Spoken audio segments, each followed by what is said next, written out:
మనం ఆధ్యాత్మికంగా ఎదగాలి అంటే వర్తమానం మన జన్మ కానీ మన జీవితం కానీ మనకెప్పుడు తృప్తిగా ఉండాలి. పక్కవాడితో కంపారిజన్ చేసుకోవడం ప్రాపంచికత. వాడికి అది ఉంది నాకు లేదు, వాడికి ఇది ఉంది నాకు లేదు అని భావన మనలోకి వస్తే మనం ఇంకా ప్రాపంచికల్లో ఉన్నట్టే.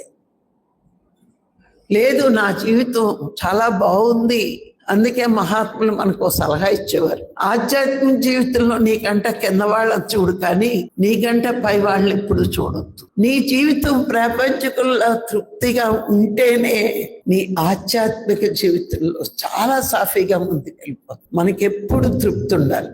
అందుకే మహాత్ములు మనకిచ్చే మొట్టమొదటి సలహా, నీకంట కింద వాళ్ళని చూడు. నువ్వు సాధారణ జీవితం గడిపినప్పుడు అలాంటి జీవితం కూడా లేని వాళ్ళు ఎంతో మంది ఉన్నారు భూమి మీద.